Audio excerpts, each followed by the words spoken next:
Welcome to the Golf Locker Room Podcast. Welcome to the Golf Locker Room Podcast. What is it? 1/19/2022, episode 25. Wow. We keep it pushing, I know. Can you believe it? 25 episodes. Seems like we just started. I'm telling you. We're still new. You know, we'll get that up for 25 episodes. All right, what's up, Trish? Tell us something. What's up with y'all? We're just getting prepared for this Monday before the show. You got the PGA show coming up next week over here in Orlando. So some of the LPGA professionals are hosting some ladies to come out to Rogers Park. The LPGA is hosting the lunch. And Nice. We're just looking forward to fellowshipping with these ladies that are coming into town. So, and they're coming to Rogers Park. So we definitely got to show them a good time. So looking forward to that. That's dope. Historic Rogers Park. A lot of history, bringing the ladies in.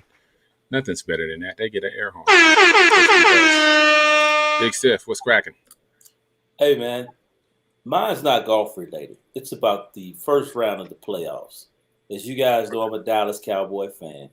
And, you know, got a lot of time. You're bad. I got a lot I of time to ponder. But here's the thing, guys. I'm a Dallas Cowboy fan. But for those who don't know, that was my college roommate, my college teammate who spotted the ball, who Dak blamed for not winning the football game. And so I want to set the record straight. That was not Ramon George's fault. That was Dak Prescott and the organization and Jerry Jones. It's bigger than a referee spotting the ball and taking the blame. So I just wanted to give my own boy, Ramon George, a shout out for doing a hell of a job. You got there when you were supposed to. And, you know, the rest is history. Nice. Yeah, you know, with that kind of game on the line, win or go home, it ain't one ref's call. Nah. You lost. Nah. It's just you lost. Shouldn't have been in that situation anyway. Exactly. Shouldn't have been there anyway. On that note, horns up. We played a scrimmage game last week against the Cardinals. So that was just a little scrimmage just to get y'all warmed up. But man, the thing is this though. You guys, you did what the Rams did what they were supposed to do. They were supposed to beat up on the minions, the Cardinals. Now the thing is, think about it. The Cardinals, the last 5 weeks, they were 1-5. And the only team that they beat were the Dallas Cowboys. So that lets you know that we suck. The Cardinals suck. And the man down in Tampa, he's getting ready to tear some ass up when you guys come to Florida. Bring it. People would hope that would happen. But every dog does have its day. Every time. Every dog has its day. Brady, I will say this. Betting against him will make you poor time and time again, but every dog has its day. Every dog has its day. We'll see. I'm taking all bets. We'll see Sunday. I'm with you, Trish. I'm with you on this one, Trish. We'll see Sunday. We're a better team. That's all I'm going to say. He's a better quarterback, but we're a better team. Yeah. Although I like my quarterback. He just hasn't have a history of winning. You know, doesn't have a history of winning. But he's talented, so we'll see. It's time to come up with the big boys. Brady's a big boy. He's a big He's boy. he's a big boy. You Yeah. know what I mean? So it's time for us to play with the big boy. He got to play with the big boy. Um. All right. Guess what? We're in the start of the PGA. Well, we just in the start of the golf season. We about one tournament in, and for the PGA, we're starting the West Coast swing. We down in Palm Springs this weekend at one of my favorite courses I like to play, PGA West Stadium course. And I think they play the second course, maybe the Nicholas course. It's like 5 on the property. When y'all come down, we'll go play them. But uh, great courses, desert golf, really not too tricky, pretty flat, just water, a lot of water. Uh, yeah, and then we're heading down to Torrey Pines the following week for the farmers.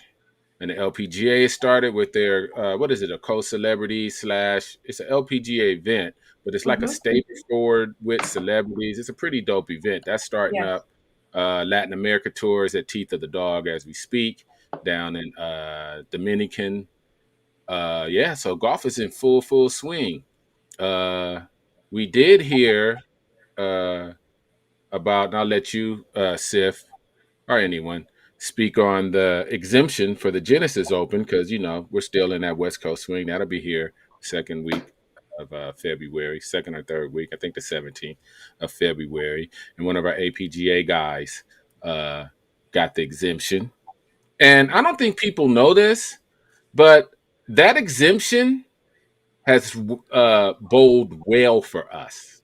Oh, We no have doubt. two African Americans that's actively with PGA cards that got that exemption. Harold Varner and Cameron Champ. Right. And they're playing on the tour as we speak. They don't always speak, they don't always speak on Cameron as much as they do Morikawa and John Rahm, but it's only been 3 that's won every year since they debuted on the PGA tour. And Right. Cameron is one of those 3. He's missed some cuts last year, but he won last year also.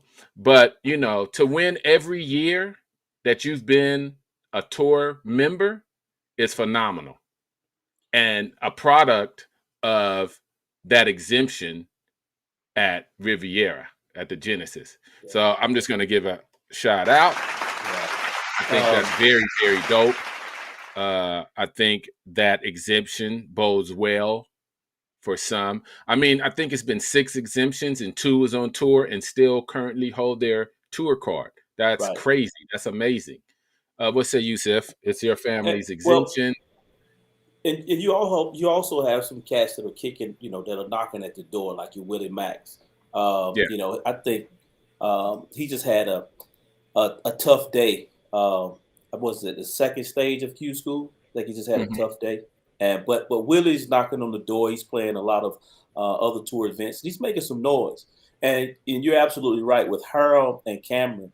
Those guys can play. I played with Harold 3 weeks ago. Harold, I take that back. It was right after Thanksgiving. Harold puts on like a little thing for the guys. He puts all the skin money up, and we go and play at his place. Then he brings us over and feeds us. And but to see a guy like Harold hit the golf ball, it's unbelievable. It's almost like Harold's been at the door several times, man. I mean, he's been looking right. I mean, he's broken a lot of houses, and he stole some money, breaking in those houses. But I think that he's going to pull off the big heist down the road. And Cameron as well. Cameron's got the game. Cameron's got the temperament. 2 totally different players, 2 different styles. But once Cam kicks in that door, Cam's going to rob some banks. And it's absolutely awesome for those guys to have been a part of the exemption. And now we've got Aaron Beasley. He's the next one, man. So Charlie Jr. will be out there. I want to say the second, and I told him to make sure if you go, man, you guys link up because he's doing something for Jeff on that Tuesday.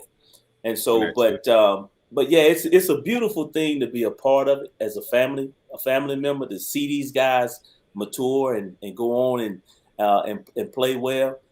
It really is. It's just I wish the old man could. I know he's looking down and saying, job well done. Well done. Let's give a hand out too, because, like I said, having 2 active PGA Tour card members making cuts and winning tournaments is amazing. I actually followed Harold at the Riviera.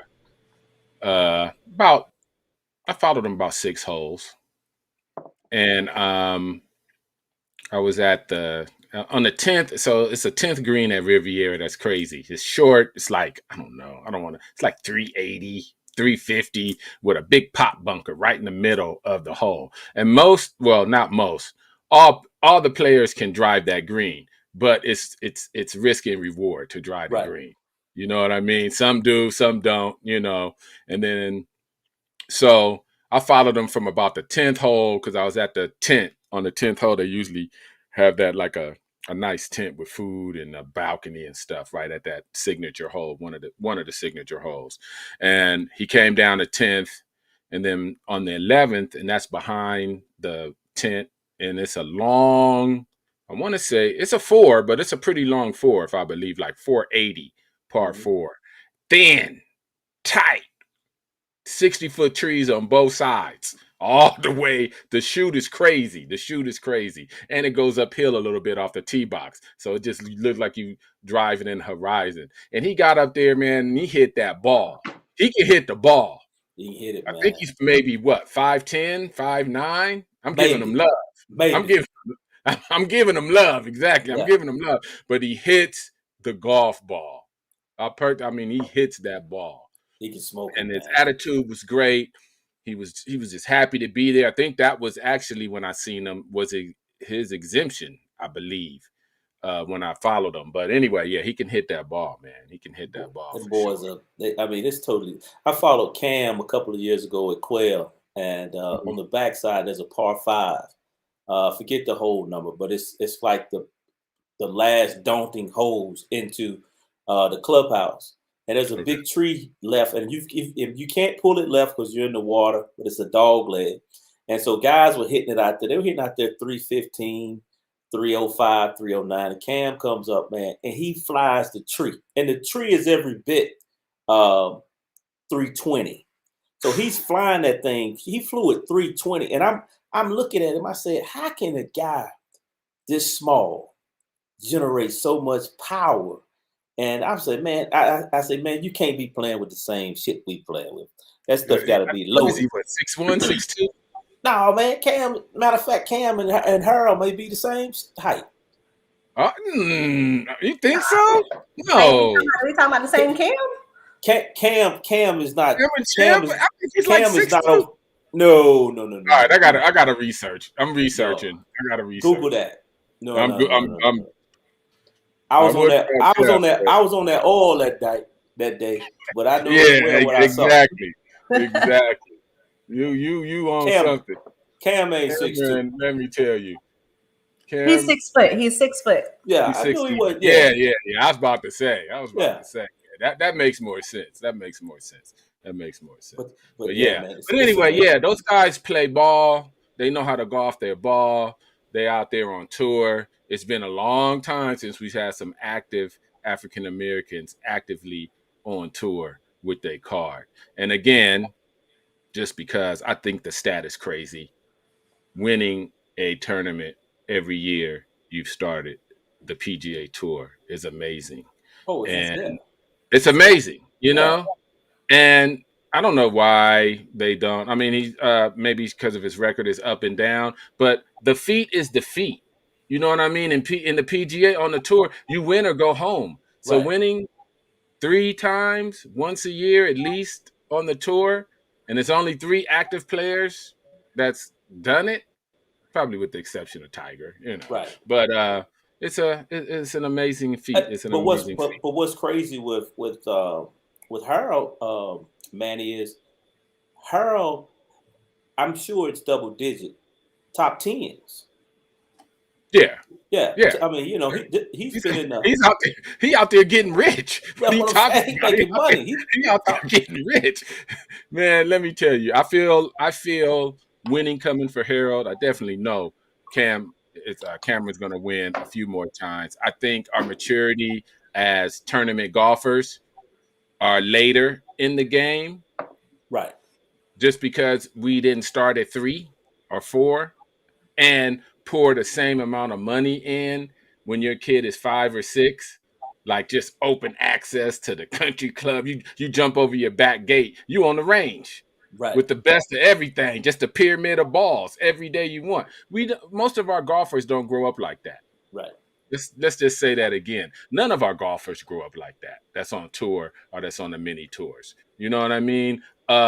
Steph Curry grew up like that, and he was so talented. He was a varsity. He was on the varsity golf team. He was good. Oh yeah. Yeah, he was good. And of course, between his pops Dale, and they lived on the country club, and he had those accoutrements.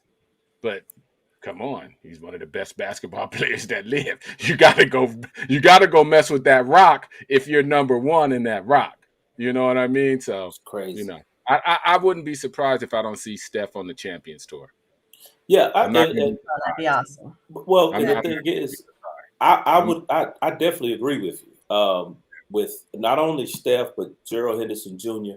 Yeah. Gerald came up country club guy, had to make a decision: am I going to play college basketball? I'm going to play college golf at the major level. I mean, so Mhm. he's another guy that can make a run. But definitely, I've watched Steph and Gerald and those guys. They could actually, if they hone into their skill set, they could make a push. It's just so athletic.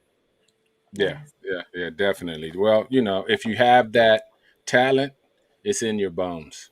Like Tiger. Tiger could have been a baseball player easily.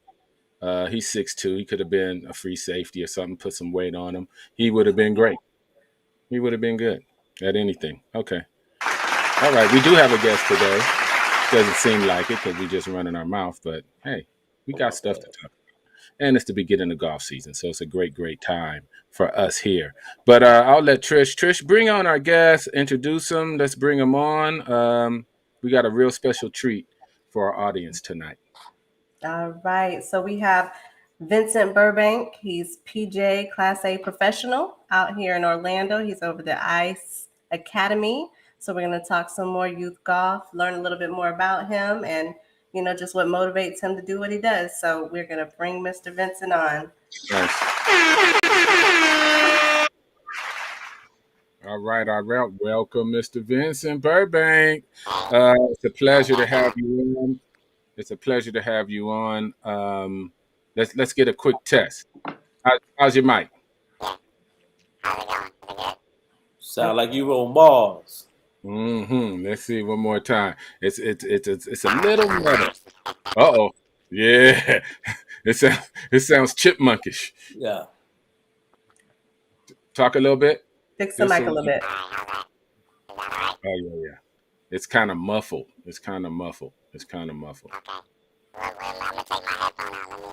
Oh yeah, I ain't never heard that before. Yeah. That's the Say, ET. say something again. Give us a mic check. No, I don't hear nothing now. Check 1, check 2. Can you hear us? Can you hear us? No, I don't hear him. Okay, I guess we're gonna talk a little more. Trish. I'll work on it. Yeah, exactly. You're there. You know how to fix it up. Maybe he needs to. It's always the Apple phone. Always the Apple phone.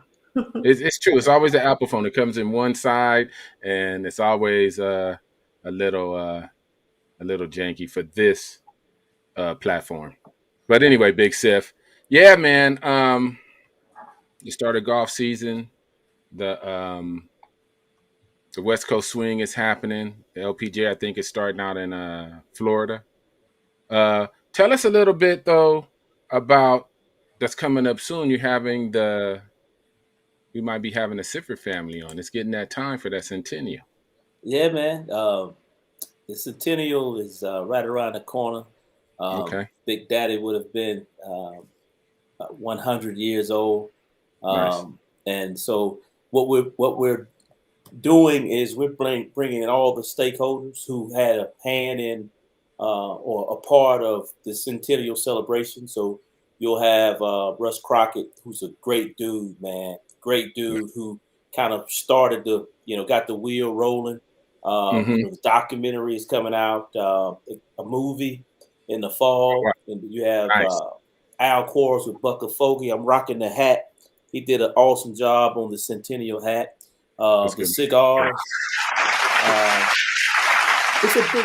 It's really a big deal for the Sifford family, man, just due to the fact that you had a guy who wanted to play a game now, who wanted to play a game, and he was given a set of rules.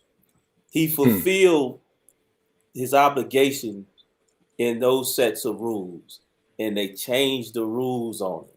Come And on, man. The yeah, goalpost. man, yeah, they Move changed the rules on it, and I goal- think, moving that goalpost. and I think that was one of the things that haunted him for a long time. I did what you asked me to do, and then you don't let me in the guster, so it's tough. So just pay close. I know we got Burbank back. Just pay close attention to what's coming down the pipe. But we should have the Sifford family on, my family on February the 2nd. Nice, nice. I reached out to Aaron Beverly. Maybe somebody else will. We'll try to get him on to pop in for a minute too, Cool. since he is the recipient of the Charlie C exemption. We're gonna get at Mr. Vincent Burbank, PGA. Oh man, you sounding good. You sounding good, brother. I thought we was on the spaceship. Yeah, man. In the space. He's on the mothership. Oh, the P Funk. I like that too, but not on the show. So, introduce yourself, brother. Tell us a little about yourself. Well accomplished, a great resource, and a trailblazer in golf. Period. Give us a little introduction about you, how you got involved, how you got in golf. I'm gonna let you tell your story. Man, that's a long story. So I'm gonna try to sum it up a little quick. I played college golf. I didn't pick up golf actually until much later. I'm from Michigan. Played hockey growing up. My dad wanted us to play different sports. He wanted us to be different than the neighborhood kids. So played hockey growing up. Was really, really good, but it's hard in that, just like in golf, I don't know why I picked the same sport, but it's hard to make a lot of friendships, at least during those days. Make connections. So all of my friends were playing basketball, ended up going that direction. But I got back and I found golf later on, and it was really a personal story for me. Nobody introduced me. I found it, knew I needed to be able to play, so I got a job at the local muni and worked to play. And in my senior year of high school, I pretty much didn't have friends when it was daylight outside. All I did was play golf and try to figure this game out. Played golf at Talladega College for a couple years and graduated from Wayne State.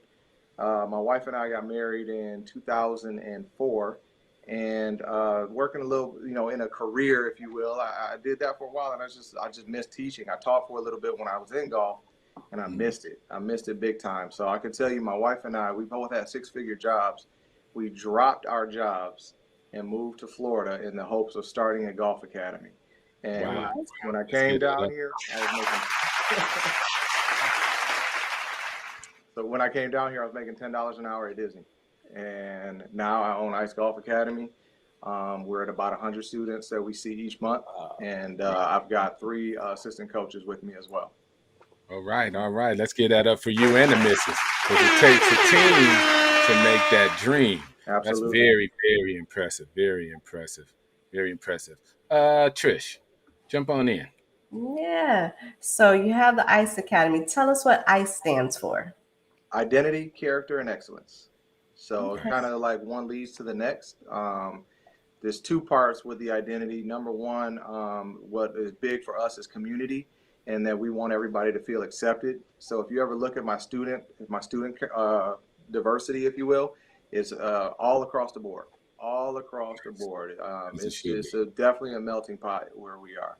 And so, outside of that, in terms of golf, the identity, we got to be able to look ourselves in the mirror and figure out who we are and what's wrong, and then fix it from there.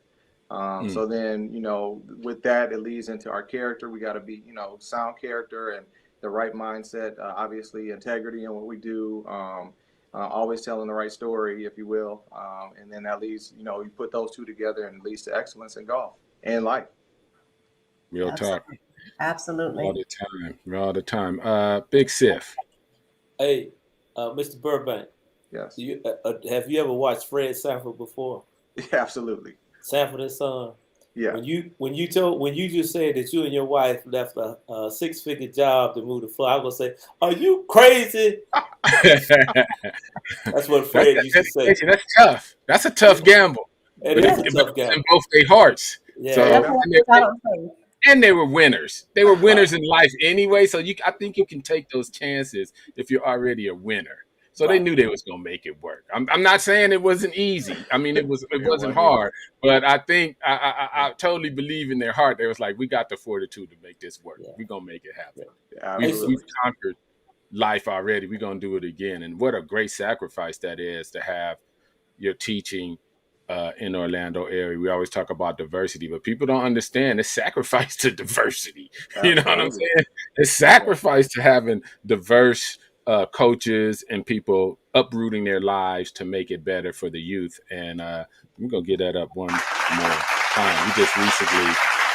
We just recently had a big show last week on junior golf, and I know you're heavily into junior golf in your area, and we're gonna dive a little bit into junior golf, and we may as well. We got an expert right to our left, and who wants to start with the junior golf question? Trish, Siff. I had a parent reach out to me, and he says he has an athlete that wants to play high school golf. But so what he was wondering is, do you still, with high school golf, do you do high school golf or do you do competition golf, or can you do both? And so, that was his question. He just wanted to know, what's your thoughts in regards to that path for his child? Because everybody doesn't know. Yeah, I hope I don't make anybody mad with my response, but I typically tell a lot of my parents, once they start reaching that age, they're getting ready to go to high school, and a lot of the kids and parents are like, "Oh, well, we're gonna stop doing lessons because we're gonna go and play on the team." I'm like, you better stop that real quick, because the team, most of these teams, they're just facilitators. They're not teachers. They're not learning anything, and it's not really like other sports like basketball and football. That's not where you're going to really make it. It's those individual tournaments that you play in outside of there, from top down, AJGAs, down here in the Florida area, FJTs, and a lot of those bigger tournaments that way. That's where you're going to get most of the exposure. The team is something more community, if you will. Like, you get involved with your school, you get a letter, those types of things. But no matter how much I tell that story, parents they don't believe me. I think they feel like I'm just trying to keep the money in. So they're gonna keep that scholarship in if they ain't gonna listen. That's what's gonna happen. Right. So yeah, I would say use the team as just extra time. Camaraderie with some teammates, that type of thing. Get used to what it's like to playing in that team format, where your score counts towards the entire team. But understand that the most important thing you need to do is learn how to golf your ball in those tough individual conditions. Okay. Let's get that up. Thank you for that answer. That was a great question, Trish, also, because we got to start being honest with people, especially if we want us to win. We want to win, right? So let's start keeping it, 1,000%. It's like I seen a Cosby Show with Theo, and I grew up with Theo. Shout out to Theo. He crazy. went with his homeboy and did homework, right? And then after they chilled and did homework, Theo went home and chilled and told Pops, like, yeah, I did homework with whatever. And, and his Pops just start laughing like, no, that's just chilling.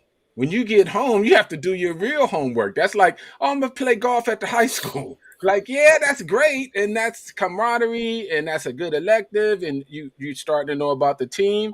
But the real work still is with your coach in those tournaments, those personal tournaments, just like Vincent was talking about. And we got to be real with parents. If you're already just starting out late, thinking about because obviously you starting late if you think going to high school and getting rid of your coach is a good idea. So that means you're new, and that means you haven't been around junior parents that's been through the process before, and that are you, Vincent, is telling them like, hey, I'm not trying to steal your money, I'm trying to get you a scholarship, you Right. need to stay at the ICE Academy.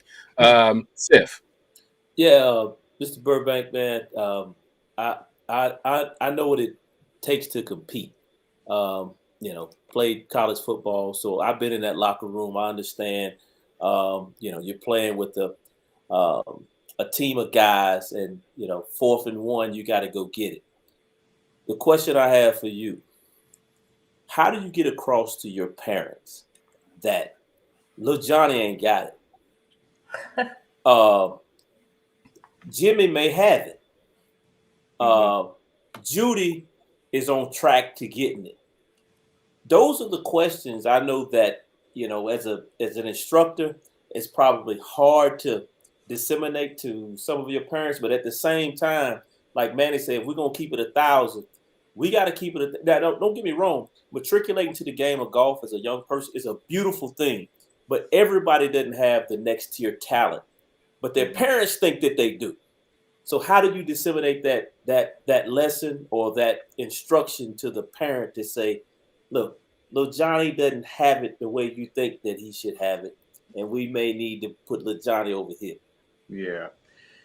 So I don't remember the coach who said it, but it was I think it was a basketball coach like Wooden or somebody like that, and they talked about how somebody asked them, is this player do they have everything they need? Are they gonna be a phenomenal player? And whoever the coach was said, it's hard to say.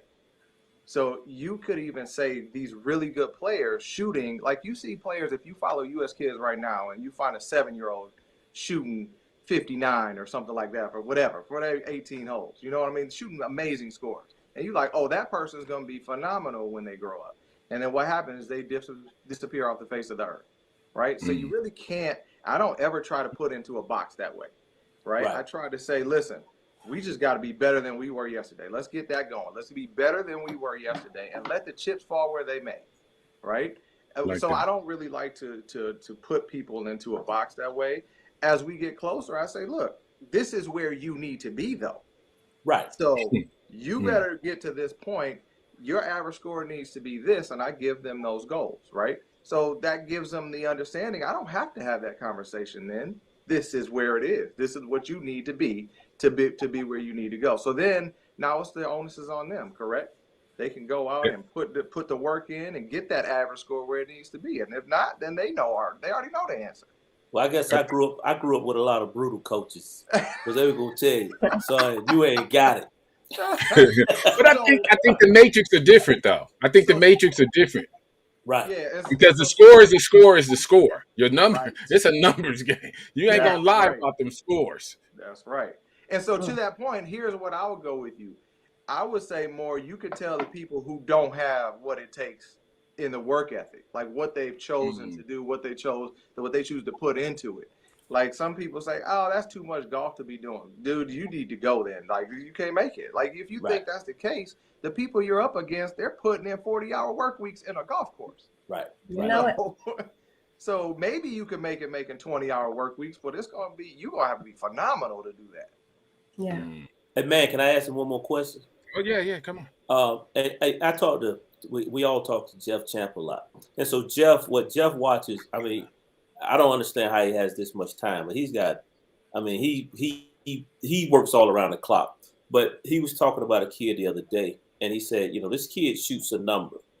All right, now, it's a great number, but this other kid over here is showing me a scoring differential where he might start out shooting 79, but by summer he's shooting 75. where that kid that's shooting 74 stays at 74, during the duration. So when a kid hits a brick wall, what information do you give him, or what do you teach him, or has he maxed out, or is he capped out, versus the kid that's shooting the scoring differential with the 4 or 5 shots that's made up during the course of the summer? Yeah, so I think that's hard to answer like right out, because there's like a lot of factors that could contribute to that. But what I would say, just as you said that initially, what I think about between the two kids, if we're looking at them, I want that kid who seems to be working at it, right? Even if their score is a little bit, maybe that average score is a little bit higher, it looks like you putting in work. I want to see what you've been doing, and you're really trying, right? Now that that's just on the surface, but as we look at it and we start to see, maybe what some of those things are, a lot of people have issues mentally, and that's like cliche in golf, like golf's a mental game. But to be honest, like every other sport that there is, like you get timeouts, you get to swap in and out, whatever the case is. In golf, you got to go hit that next shot, and so you got to learn how to have that, that steely composure about you and say, look, I'm about to go do it again. And to use the word I was just talking to my students before is grit. You got to believe I can get up and go and hit the next shot and put everything into it like the other shot didn't exist, good or bad, right? So what would I talk to them about? I think a lot of it, you got to find out what's their mindset. What are they trying to do? Some people plateau in their technique, that it can only take them so far. They got through, to this point, but now they're plateaued because you can't be too consistent with that. So you got to find some fixes in that technique to get a little bit more consistent in what you're doing, so you're not built so much on timing, right? So a lot of people have really good hand-eye coordination and they get by with it, and they're like, oh, I'm a good player. Well, yeah, but you got to go bigger than that. So my explanation would be more like Tim Tebow. Think about Tim Tebow. He didn't make it in the league, really, right? Great player, but in terms of being a superstar, you had to be able to win and have the technique to go along with it, because you got to raise your ceiling. Okay. Great answer. Great Nice. answer. And when you're bringing in new students, what are some of the tools that ICE Academy uses to bring students along, and it's each student different, or they start as whatever age groups, and then you see the progression, and then they go to more and more advanced techniques? Yeah. So we back when I started the academy, we did this early on. We have them play from really short distances and have to shoot 36 and move on. And lo and behold, Operation 36 comes around, and it was like a great marriage between us and Operation 36. So we use that to communicate. It's a good way to give additional information outside of lessons. They have, that those videos you can watch. But also it's leveling up. It's going from level 1, from really close, learning that you have to learn to chip and putt, to moving all the way back and keep going. So when I have when I have new students come in, that's easy transition, just putting them right into there. But actually what we've done just recently is, and it might seem weird, but we've started a beginner program.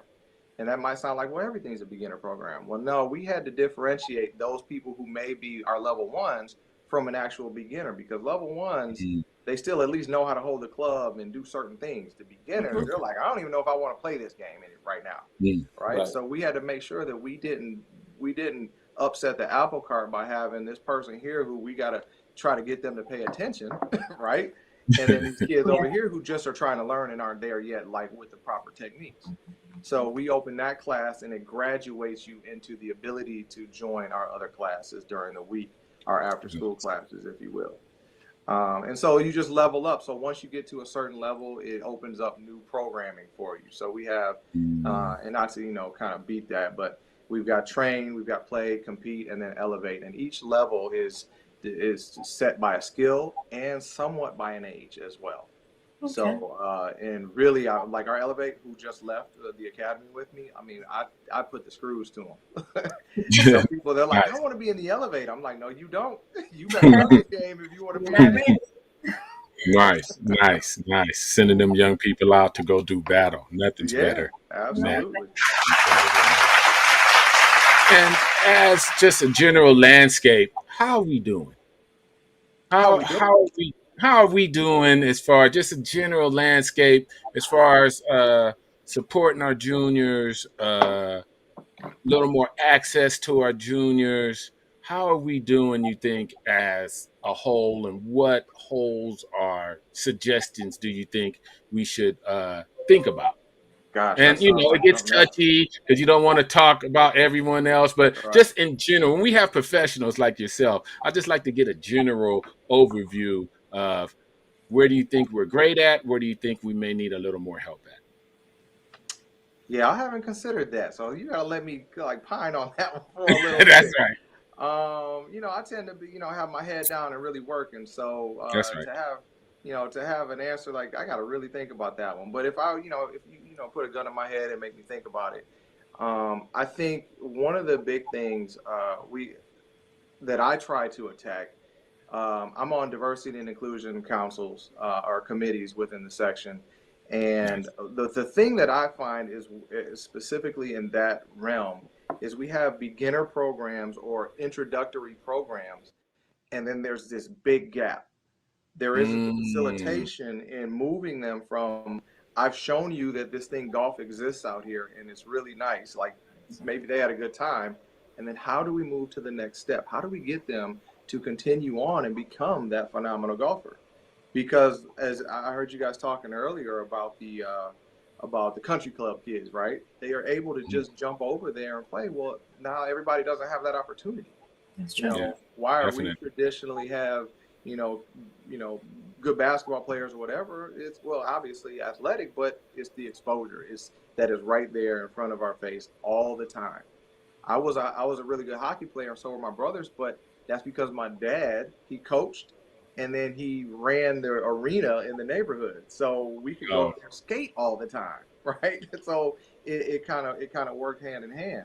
But that I think that's if I had to say in the beginning without, just a quick mhm. knee-jerk answer, that's what I would say at the beginning. We have to move larger groups into more than introductory programs, right? Not just starting here. So Makes to, sense. just to finalize that, I would say the step for us to take is to find a way to make that affordable, and that's tough, obviously, but Yeah. put that golf club in their hand more frequently so they can go out there and enjoy it and have a good time and play. Nice, nice. Thank you for that answer. That makes sense because we're always looking for gaps, and we've done a few shows, and we found a gap from the graduated college golfer going to the mini tours. And I think lay people think that, oh, you was at a D1, you got drafted to the golf game Yeah, and you get exactly. But people think that that's not in there. They don't know that people have to foot that bill and do everything themselves. And right. a lot, not just African Americans, but everybody, a lot of people, uh, fall through the cracks because of financial worries and fees and coaches, and now we see it could be a gap from because like we said on other shows, there's a lot of money and there's some money to get you into the introduction. Here's some golf clubs, here's some first tee programs, go go go. But what happens when you really like it and it's time to advance to really learning the ins and outs of the game, like Right. going to your academy and you got your beginner, then you got level one, and you going all the way up to the E. You know, Mm-hmm. we got to be able to push our kids through that, whether they want to be professionals or not. I think if they get past your last stage of E, some gonna have scholarships, some gonna have partial scholarships, some just gonna go into whatever they're going to, but they can take the boss out to golf and they can golf their ball and get a promotion because That's they know right. how to play. That's right. You know what I'm saying? Right, And right. so Right. it just travels well. Golf travels well, and I think everybody needs to advance to that E program so they can use golf to their advantage, whether they're in the business or not. So can I Sif. can I add something really Oh quick? yeah, yeah. Please Yeah. take all the time you want. Yeah, so that real job that I had, it was in sales. All right, I owned my own insurance agency. Oh, nice. And my mentor, one of my mentors, when when I had the agency, he talked about what sales were, and they were targets, right? And so he talked about like you had to touch so many people out there, and there was a close percentage, and I think it ended up being 2% close, right? That you closed. So it's just a numbers game. Like you got to talk to 100 people to close two, right? Right. So I think it's the same way we got to look at. Maybe our close percentage is really high at 10%. But that just still means we got to talk to a whole bunch of people. We have to have a whole lot of people coming through and learning this game and being exposed to move farther up so that more can come through the cracks. And I know you guys were talking about the, that the blacks in the game have kind of diminished and we're starting to come back with it, right? Well, I think, there was a big time push early on in that generation, the Petes and the Siffords and all of those, and then we lost that push somewhere. And I know the Rodriguez School, they were doing something years ago, and over there in the Tampa area, they did a lot of stuff. And I think we need more programs like that across the country to kind of push that. Got to build a pipeline. Yeah, we got to build a pipeline. When you have more to select from, more to pull from, then like you say, you close on more, like you say. That's right. That's right. I'm in Cali, and the Asian population in golf is phenomenal out here. We love it. And they participate. It's the new violin. So even when I was growing up, you had to be in something. My mom was like, you're going to play the piano, you're going to play the drums, you're going to play the violin, you're going to do something. I went to the USC Suzuki School of Music young, learning the piano. It lasted a few weeks. Then I went to the drums and I played the drum. I could still play the piano and I produced music and all that. But anyway, you got to do something. And I see the Asian community tell their kids, like, you're going to do something and you're going to do this golf. And that's just like the violin used to be when I was growing up. Golf is your violin. Go. And I see the moms, I see the dads, I see the grandparents. They go into some golf stuff a couple times a week, whether they like it or not. Then after a year or two, then it's their choice. But they're going to get full exposure and sacrifice it. And 9 times out of 10, they see people like them. They have kids like them. And so they're going to like it. Right. What's not to like? Because they make it fun. If you're a good coach, you're going to make it fun. And then you got people just like you. We don't have a pipeline. I think sometimes it's easy for us to be like, man, you better go around that corner to the park, the basketball free. Right. It's just sitting there for you. Right. I'll buy you a chain net to go up there and put a net on that empty net court, but that's where you going. Instead of being like, nah, we're going to take you to the course. That's your violin. That's your drums. That's your piano, is that golf. And I see them funneling in. Some will make it. Some will just learn the game. Some will take it to just like we need to do.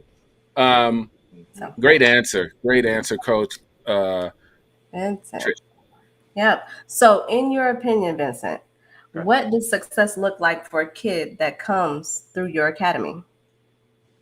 So I think Sif was talking about some people just aren't gonna make it, right? And I understand that. Right?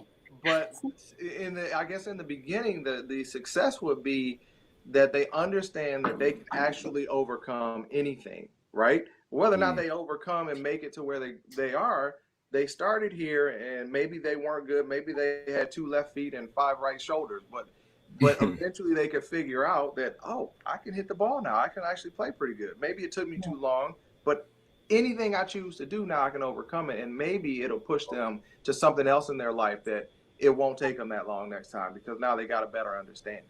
Yeah, that's beautiful. I like that. Golf is hard. Golf is hard, and if you can overcome that, trust me, you're gonna take that to the bank on many endeavors that you're gonna do. Wow. Love it. So if you ain't got a cricket phone, but you over there gotten real cricket, slapping crickets. Yeah, that's that South. He in the South shooting crickets away. It ain't even 100 degrees down here. I'm swatting mosquitoes. But now, hey Ben, that was a beautiful answer and sincere, because you're absolutely right. You may have a kid that doesn't have that top tier talent, but at the same time, if he's grinding, he's working, there's going to be something that he's going to be able to do coming out of ICE Academy, coming out of working extremely hard with the golf instructor, whether it be integrity, character, like your acronyms. So I definitely agree 100%. Let me ask you this: we're in a time now where diversity and inclusion is the hot topic, and so now I think we've been, and to be honest with you, we definitely have to acknowledge the folk who created these positions, like your George Floyd's, your Tamir Rice's, your Colin Kaepernick's. Because if it weren't for them, we wouldn't have these diversity and inclusion positions, because we've always been qualified, even overqualified, and sometimes during our tenure, and still didn't get the opportunity. So diversity and inclusion in the corporate setting has given folk permission to actually go into corporate academia and say, this is the problem, without any recourse. So you being on a board of diversity and inclusion, how do you disseminate the truisms that we face to, just be honest with you, white corporate America, and say, this is what we need to do. This is the path that we need to take. And if you're willing to take this path, and you're willing to do what I'm trying to tell you, what I see, then we can make not only the game better, but we can make life better. Yeah. So here's the problem. When somebody's on those boards, those committees, they want to be there. So they're not the people that you really gotta, that you get to really convince. You know what I mean? So you talking to them, they've already have an open mind.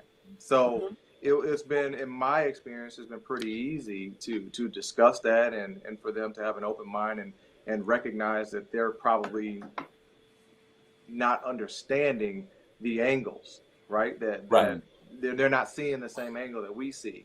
So again, I haven't had an issue in that aspect. They've been really open on our boards. That it's getting from them to like the actual section, and some of the members of the section who are like, I want to do it my way. I've been doing it this way and it's been working. I don't, you know what I mean? And getting those people to participate and open their mind and listen, that's where the problem is. And so I really wish I had an answer. I think we would be in a better boat right now if I had that answer. Yeah. Now that makes sense, because it's not the Starbucks corporate headquarters that's foul. It's the barista that calls the police on the black man on the computer because he didn't buy coffee. Then he gets beaten, shot, and goes to jail. How do you tell the barista about the inclusion? And that's been the gap, I think, because corporations and higher level people, most of the time they want to learn, they want to be, knowledgeable. So they're going to be open, and you talk to them and they're like, that makes perfect sense to me. And I never knew about that trigger and such. But how do you funnel that down to the barista? Making $12.50 an hour, that's gonna get the black man killed for using his computer at the Starbucks. And I think that goes to, like he said, with the sections. When it trickles down to the sections, how do you tell old Gus that's been there 58 years to do something different? He ain't gonna do nothing different. But if Gus doesn't by Gus not doing anything different affects the bottom line, then change has to come where Gus is. Because this day and time, it's all about the bottom line. And we know that during these movements that we've seen the last several years, that it affected the bottom line, because sponsors started to say, wait a minute, even though they may have been fixated in what they were fixated in, but it's a laissez-faire approach. We're not going to be a part of that unless you fix it. So now that's when you have diversity inclusion. That's when you have somebody that comes on the board. Even if Gus don't want to get down, he gonna get ran over because it's affecting the bottom line. But you gotta get a buy. You gotta get a buy-in also. So if you can't get the buy-in, you can't get them to agree. You can't let them see the bigger picture of how it'd be beneficial. Then that's where it starts right there. I know in Cali, we had Gus's that was running the LA City courses, right? And the conditions were horrible. Because they didn't care. They've been there 50 years. It's part of Parks and Recs. They union. It's a city job. Pension, all that, right? And the last 5 years, the last 5 years since diversity and inclusion, I've seen the Gus has been replaced because they just retire out and get their pension, and they bring in. I've seen youth, women, men of all races in their 20s, and they actually care. Do they go to the courses, and they probably never knew about golf course Right. superintendent stuff, but they're like, that green's not green enough. Hey, what can we do to make this green such and such? I mean, they actually care. And our conditions right now at the munis are fantastic. But you'll Wow. see a 26-year-old girl with some beat headphones on the truck going down going down a par five, like, we need some water on them greens, and I love to see that, because you're right. You're not changing Gus. Gus ain't changing. Right. Gus gotta die out. Yeah. Gus gotta go to the freezer. He ain't changing. But I think the inclusion and diversity, when you bring in new blood, that definitely Right. needs to be better people than a Gus was. And I think that's happening to me. And at least in my small circle, I've been seeing leaps and bounds. Even when I go to the pro shops in these munis or whatnot, there's young people, they didn't grow up crazy racist, or they're like, hey, Right. dude, we listening to the same music. We like the same foods. We like golf. We're chilling. Everybody's chilling. So I think the Gusses need to go to the freezer eventually. And with diversity and inclusion, like, you sit on many boards, and we've had a gang of people that sit on boards, the people are trickling in that's more open and more fair and just want to do a good job, and they don't care what you are, who you look like. You know what I mean? So I think in that regard, we're doing better. I think trying to convince the Gusses, I don't think we should even waste time. He ain't changing. Well, Gus you know, ain't the changing. thing is, the younger ones that are matriculating into the industry of golf, they're consumers now. And you just think about that young person who's matriculating into the game of the business piece of golf is a consumer times a million, compounded exponentially times 50 million. So that's the new person that's coming in, that, like you just said, Manny, the white kid that likes Dr. Dre, the black kid that likes Adele. I mean, so it's a melting pot of young people who are coming in that's not going to tolerate the Gusses. But at the same time, those young people will stand up and say, you know what, if you got Gus here, we're going to come to this golf course every day and put these signs up, and may burn it down if you don't get rid of Gus. Yeah.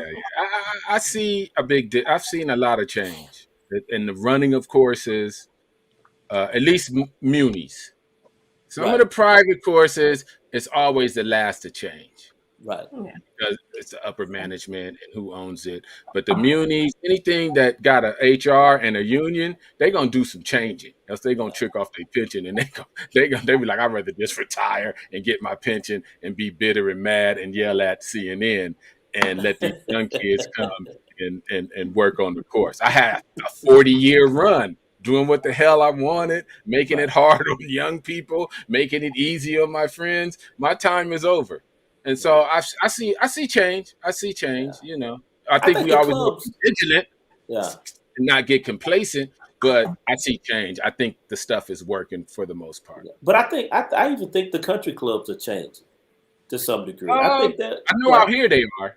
They're changing around my area. They're changing because we see more youth, more younger people who are listening. It's a crossbreed and genre of music. They're more so moving in.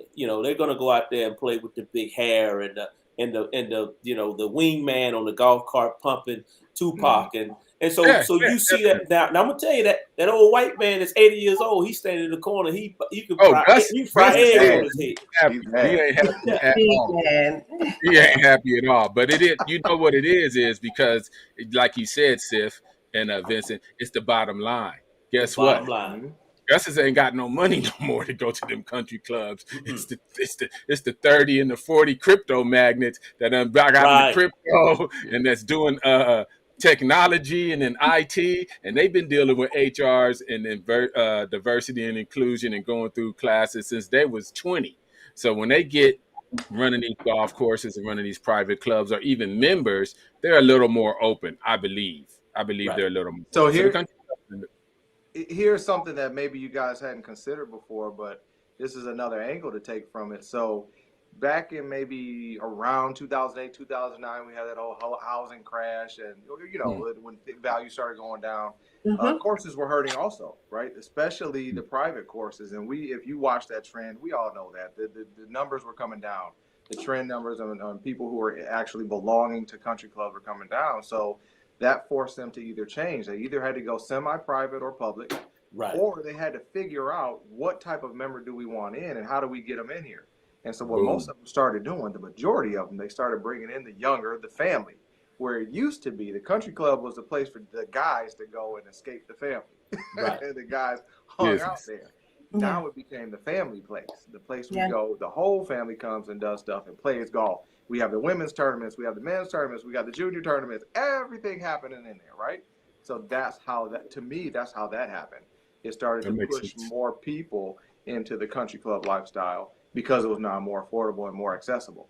Right. Yeah. Um, They went away Yeah, from so- equity. Yeah. Yeah. They went away from the equity clubs and went into basically like a gym membership, to be That's right. honest.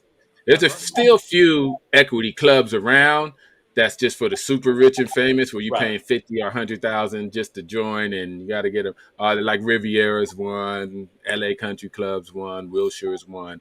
But there's 1,000 real nice semi-private country clubs that's basically like going to 24-hour fitness. You just pay monthly fees, but it's not an equity club, so there's no minimums you got to pay, which I like. I'm part of Club Corp, and I love it because when I travel, I go to all the Club Corp courses and play, and I ain't about to pay no money. I don't know how much I'm going to drink or freaking eat every month. I may not drink or eat anything. I don't want a minimum, but that ain't for me. That's for millionaires. They don't care. They just get a black card, charge you, do whatever you want to with it. So But yeah, Vincent, golf is changing. Yes. question. So we talk about this youth golf. We talk about tournaments. We've been having a little conversation about tournaments out here. So when you have a golfer that's doing their thing, doing great things, they're that phenomenal golfer.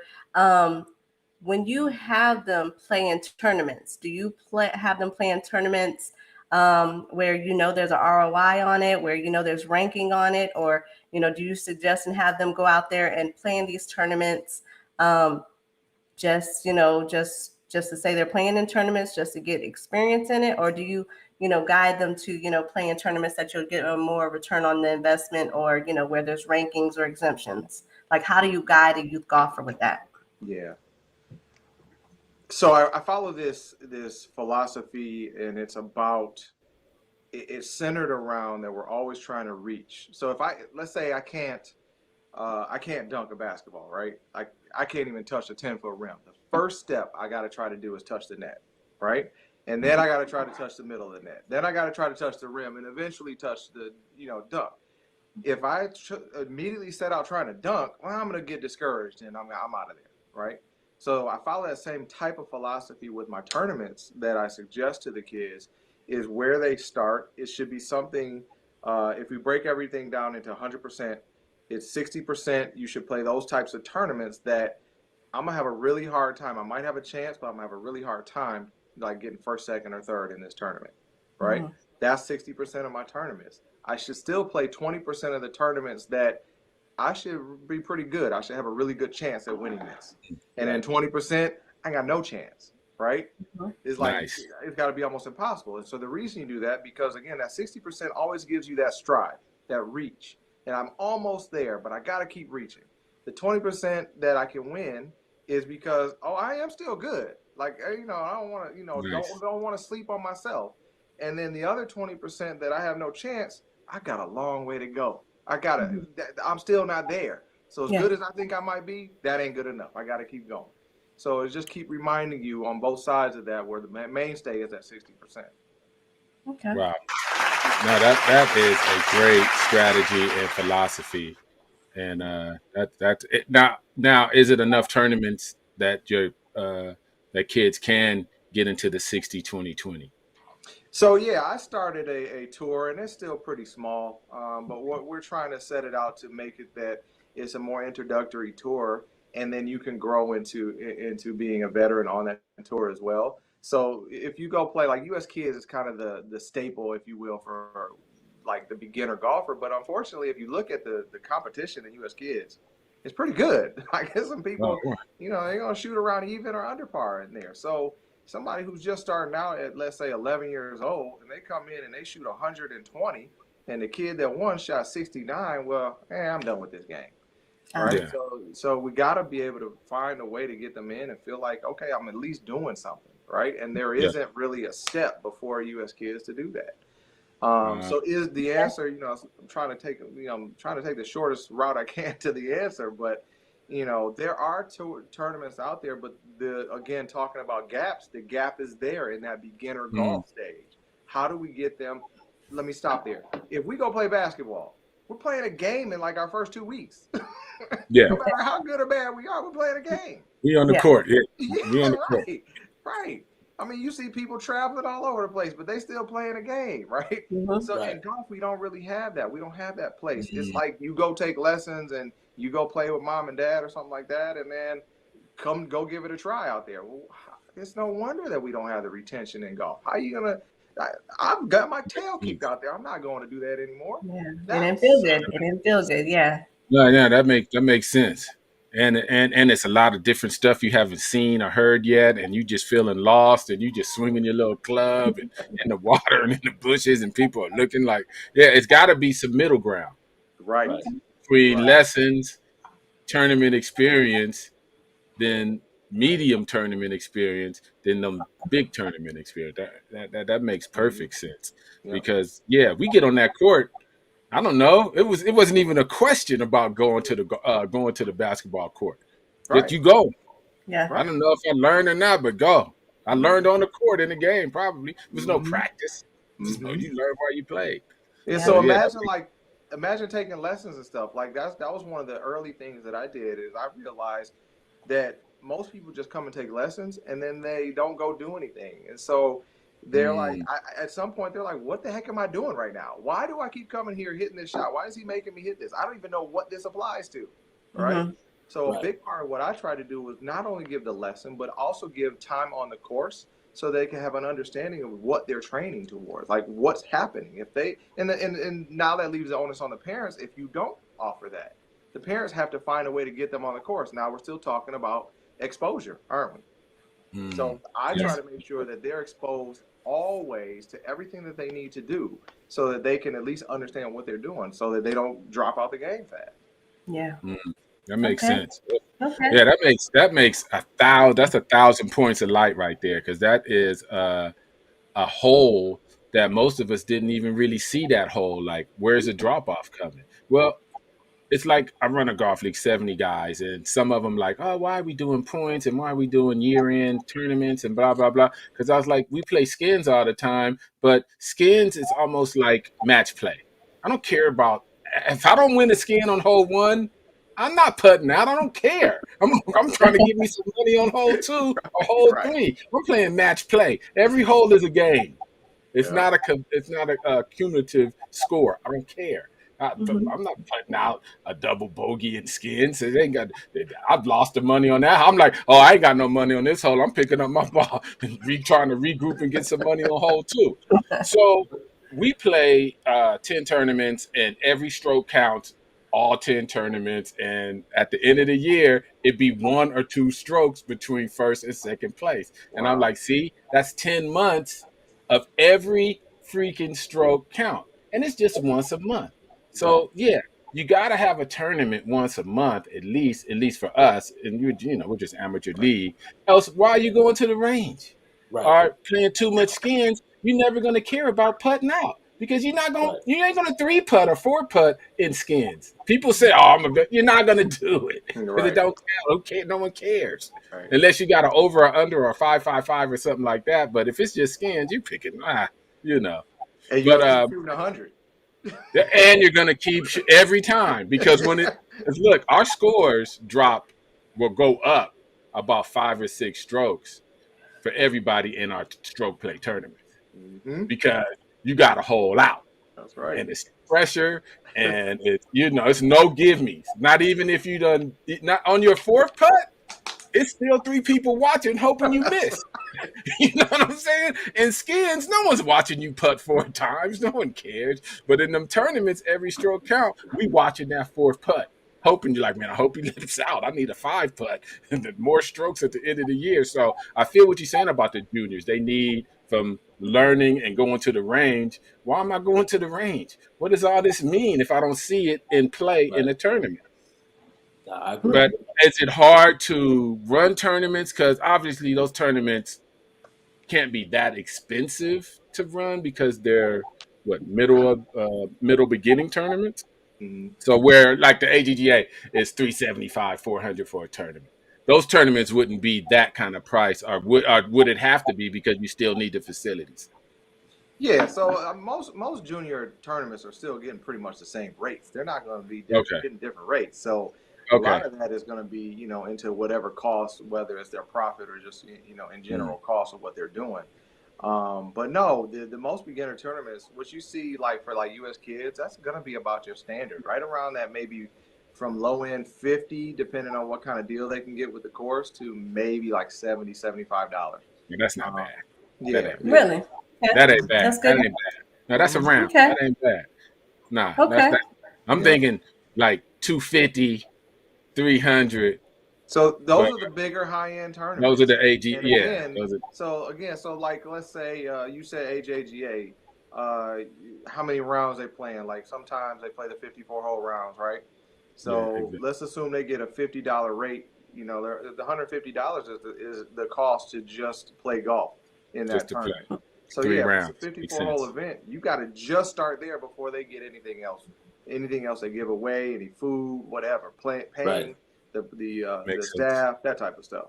So that could be why some of those are a lot higher. And AJGA is nonprofit, so they're not trying to make money. They're just trying to make sure they fund their, the other programs they have going on. Right. Some other tournament series that might be patting their pockets a little bit more, but for the most part, like FJT, if you look here, they only charge I think $110 for 2 rounds. That's nice. 2 rounds. Wow. That's nice. They give AJGA stars and I believe junior golf score. Oh wow. Oh, okay. And they can get on the score. That's good enough. That's ROI. That's those tournaments is real because they mean something. So those are hard to get into though. Yeah. Everybody wants to get there. So they got like a lottery. Nice. But I think we definitely learned something from your expertise. And I'm just happy that even though you've seen the gap, you're starting to have tournaments to have these kids actually put practice to work, which got to happen, else they are going to fall off. We ain't going to keep y'all too long. Parting words, Sif. Parting words, Trish. For me, Vincent, man, it was a pleasure. Can you guys hear me? Yeah. We hear okay. I thought about my Vince. It was a pleasure, man. You asked a lot of great questions. I always like to put people in that skillet on that red eye over on the oven, and you didn't crip walk. You walked down that path just as nice and cool. But I can tell you love what you do, and I'm glad that Trish reached out to you and got you on the show. Learned a lot of great things from you, man. A lot of great things that I didn't know, and hopefully, man, we can break bread one day, meet one another, and I come down to Ice Academy and take all those little kids' money.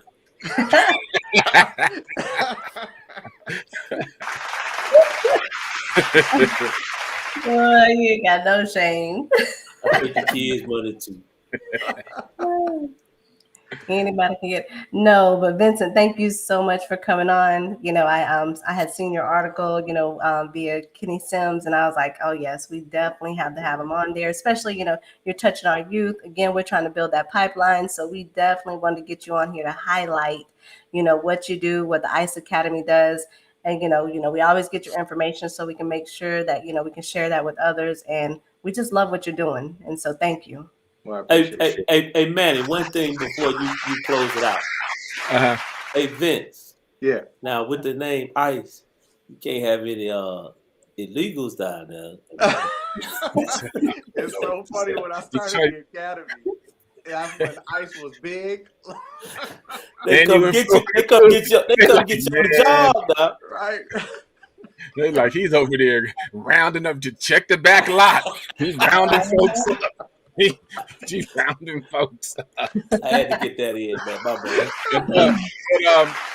Vincent, we always like to have the professionals and the experts. You are a professional. You are an expert because we don't like to guess when it comes to our people. We want our people to get real information and have reach out.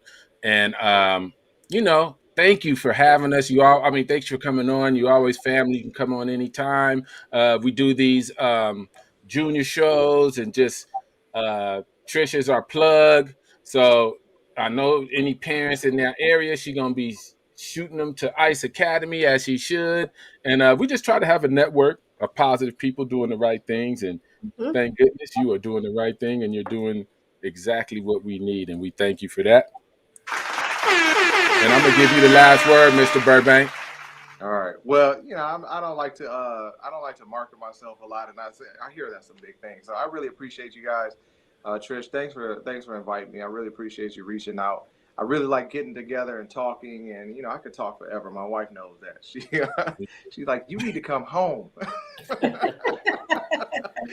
But I don't really, and I don't mean to be like humble, but I just don't like to toot my own horn. I like for results to speak. So I like when other people recognize what I'm doing, and I don't have to tell anybody. So keep an eye out for me and look out for my students, and hopefully we can get them moving into some bigger events, and everybody starts to recognize what we're really doing over here.